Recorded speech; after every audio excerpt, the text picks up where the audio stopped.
Sarah got a raise. $2 more per hour. She was excited. Finally moving up. But 3 months later, she got a letter in the mail that changed everything. Her family's Medicaid, gone. Just like that. The raise that was supposed to help her?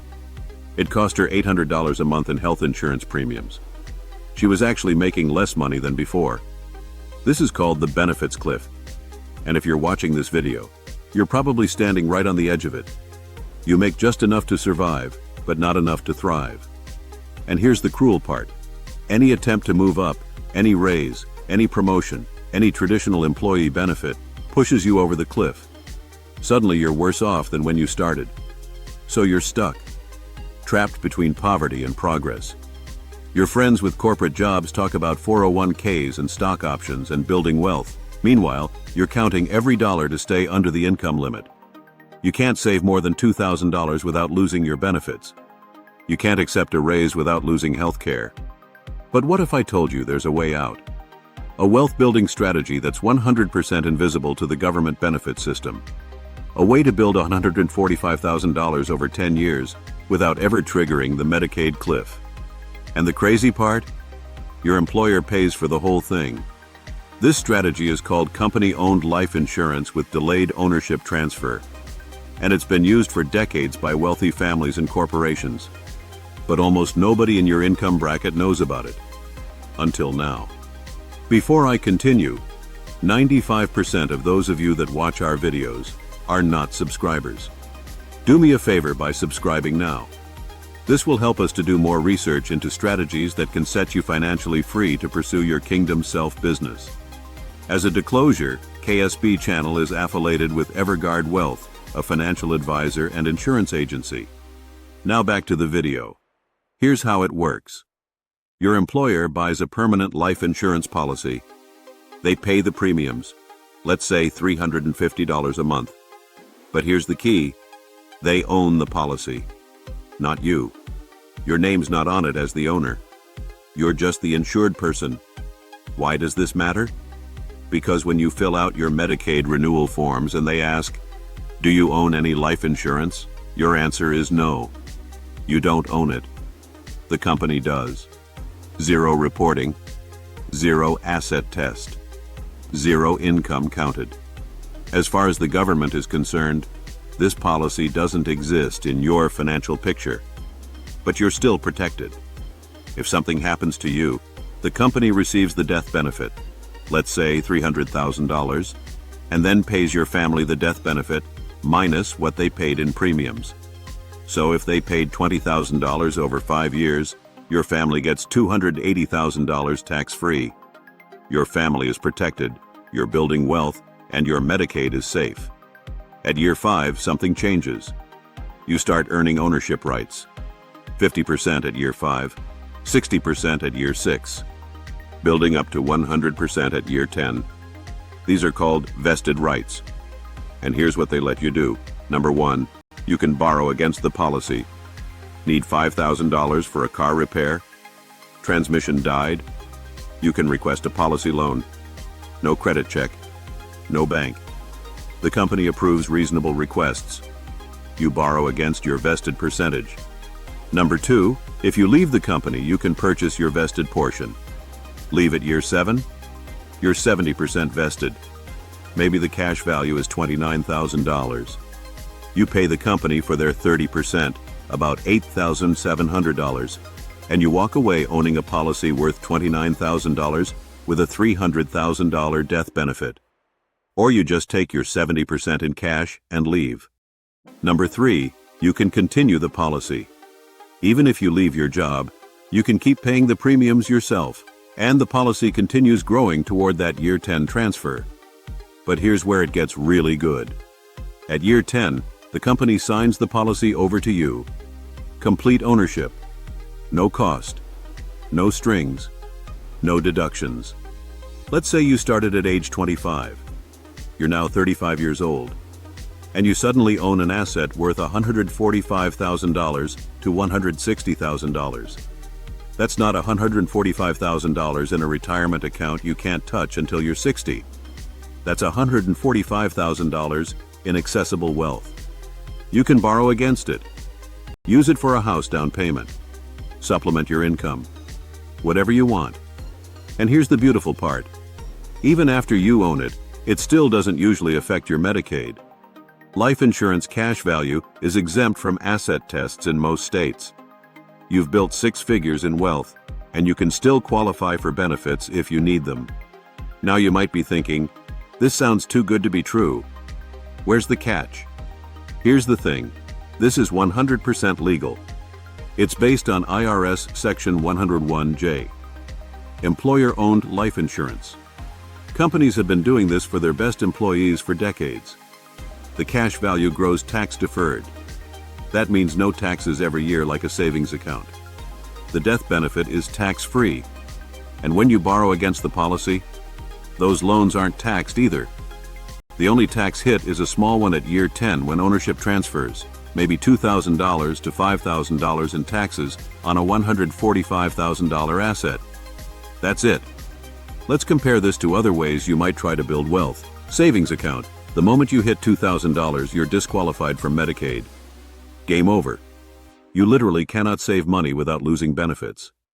401k or IRA counts as an asset. Over $2,000 and you're disqualified. Plus you can't touch it until age 59.5 without penalties. So you're building wealth you can't use for 30 years while losing your family's healthcare today.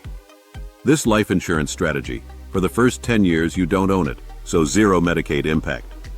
After year 10, you own it, but life insurance is an exempt asset. The government doesn't count it. You can have $145,000 in cash value and still qualify. Let's look at 4 real scenarios. Scenario 1. You stay the full 10 years. At age 35, you receive a policy worth $145,000. You can borrow $50,000 for a house down payment. Let the rest grow. By retirement, you have $300,000 to $400,000 in accessible wealth. Total cost to you, $0. Your employer paid everything. Scenario 2. You leave at year 7. You're 70% vested. Cash value is $29,000. You pay the company $8,700 to buy out their 30%. You now own a policy worth $29,000 that will grow to $150,000 by retirement. You continue paying the $350 monthly premium, but you've got a massive asset. Scenario 3. Something happens to you in year 6. The company receives the $300,000 death benefit. They've paid $25,000 in premiums. They pay your family $275,000 tax-free. Your spouse and kids are protected. They can pay off the house, pay for college, have financial security. Scenario 4. You need money in year 8. Your car dies. You request a policy loan of $8,000. The company approves. You borrow at 5% interest, pay yourself back over 3 years. No credit check. No bank. No Medicaid complication. Problem solved. Here are the actual numbers. Let's say you're 25 years old, non-smoker, reasonably healthy. Your employer buys a policy with a $300,000 death benefit. They pay $350 a month. That's $4,200 a year. Year 1, $2,100 cash value. Year 5, $18,500 cash value, 50% vested. Year 10, $49,000 cash value transfers to you. Year 15, $90,500 if you keep paying. Year 20, $145,900. Look at year 20. Total premiums paid, $84,000. Half by your employer, half by you after year 10. But the cash value? $145,900. That's $61,900 in free money from compound interest. Plus you had a $300,000 death benefit protecting your family the entire time. Now you might be wondering, why would my employer do this? What's in it for them? Here's the business case. It costs about $4,000 a year per employee. Over 10 years, that's $40,000. But here's what it costs to replace a good employee. $15,000 to $25,000. Recruiting, training, lost productivity. If they lose you twice over 10 years, That's $30,000 to $50,000. This retention strategy is cheaper than turnover. Plus, the premiums are 100% tax deductible for the business. And during those first 10 years, the cash value appears on their balance sheet as a company asset. So they're getting tax breaks, building company assets, and retaining their best employees. It's a win-win. All right, let's talk about the catches. Because there are some, and I'm not going to sugarcoat it. Catch number 1, you can't touch the money for years. In years 1 through 4, you have zero access. At year 5, you have limited access with company approval. Full access doesn't come until year 10. If you need liquid cash right now, this doesn't provide it. Catch number 2, you must commit for 10 years to get the full benefit. Leave in year 3? You probably get nothing. Leave in year 7?